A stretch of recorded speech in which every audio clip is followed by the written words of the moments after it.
तो योगी आदित्यनाथ को अभी आप सुन रहे थे, जमकर गरजे बिहार में। और बिहार चुनाव को लेकर डिप्टी सीएम अरुण साव ने एनडीए की जीत का दावा कर दिया है।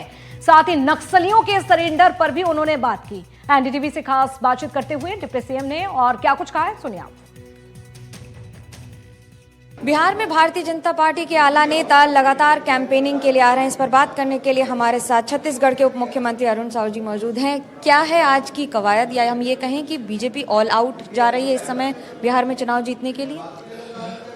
एनडीए जिस मजबूती से बिहार विधानसभा का चुनाव लड़ रही है और बिहार की जनता का जो रिस्पांस समझ में आ रहा है, वो स्पष्ट है कि बिहार में फिर से एनडीए की सरकार बनने वाली है।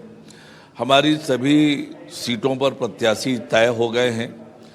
जहां तक गठबंधन की बात है, वो गठबंधन भी आपस में लड़ रहे हैं, गठबंधन के अंदर भी झगड़े हो रहे हैं और अपना प्रत्याशी अब तक नहीं उतार पाए हैं। तो ये बताता है कि एनडीए की क्या स्थिति है और महागठबंधन की क्या स्थिति है।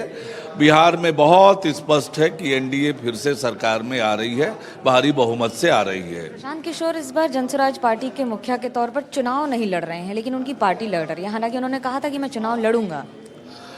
निश्चित रूप से जनसुराज चुनाव तो लड़ रही है, पर जहां तक बिहार की बात है, बिहार की जनता एनडीए के साथ मजबूती से खड़ी है और डबल इंजन का लाभ उन्हें दिखा है कि कैसे बिहार तेज गति से आगे बढ़ा है, कैसे बिहार नक्सल मुक्त होकर खुशहाली और तरक्की की ओर बढ़ा है।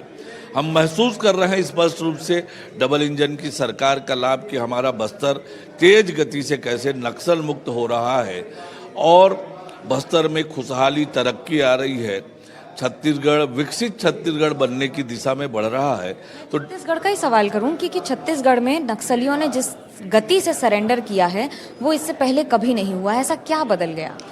जिस प्रकार से हमारे सुरक्षा बल के जवान दुर्गम इलाकों में भी जाकर नक्सलियों के खिलाफ अभियान कर रहे हैं, नक्सल संगठन के बड़े बड़े नेता या तो न्यूट्रलाइज हो रहे हैं या सरेंडर कर रहे हैं। और अभी इवन देश के गृह मंत्री अमित शाह जी के घोषणा के बाद कि हम बरसात में भी ऑपरेशन करेंगे, बरसात में भी ऑपरेशन चला।